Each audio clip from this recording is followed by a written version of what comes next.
নমস্কাৰ হেল্ল' বন্ধুসকল আৰু বান্ধৱীসকল, আজি আপোনালোকক এটা ফুলৰ গছ, বহুত ধুনীয়া এটা ফুলৰ গছ আপোনালোকক দেখুৱাম। মই মৰিগাঁও গৈ আছিলোঁ, এতিয়া মই বৰ্তমান জালুগুটি আছোঁ। মই ফুল গছটো দেখি পেলাই ৰখিছোঁ, খুব ধুনীয়া লাগি আছে। আপোনালোকে দেখাই ইমান ধুনীয়া হয়। নাম হ'ল কৃষ্ণচূড়া ফুল বুলি কয়। বহুতে জানে, বহুতে নাজানে। এইটো কৃষ্ণচূড়া ফুলৰ গছ। এই ফুলকেইটা কিমান ধুনীয়াকৈ ফুটি আছে আপোনালোকে দেখাই পাইছে ভিডিঅ'ৰ মাজত। এই ফুলটো লাগে কৃষ্ণৰ জন্মাষ্টমী যেতিয়া হয় তেতিয়া এই ফুলটোৰ কাম লাগে। এয়া দেখাই পাইছে ফুলটো। আৰু জোলন যেতিয়া হয়, জোলন যাত্ৰা যেতিয়া হয় তেতিয়াও লাগে। জোলন যাত্ৰা হয় শ্ৰাবণ মাছত, জোলন যাত্ৰা হয় বেংগলী মাছৰ শ্ৰাবণ যাত্ৰা, জোলন যাত্ৰা হয়।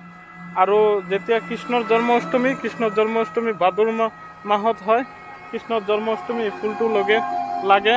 খুব ধুনীয়া ফুল। মই ফুলটো দেখি পেলাই ৰখিছোঁ, খুব ভাল লাগিছে। মোৰ ভিডিঅ'টো চাই পেলাই যদি আপোনালোকে ভাল পাইছে অৱশ্যই এটা লাইক কৰিব আৰু শ্বেয়াৰ আৰু ছাবস্ক্ৰাইব কৰিবলৈ একেবাৰে পাহৰি নাযাব। ছাবস্ক্ৰাইব কৰিলে চবৰ আগতে মোৰ ভিডিঅ'টো পাই থাকিব। মই ভিডিঅ' আজি ইয়াতে কৰিলোঁ। ধন্যবাদ।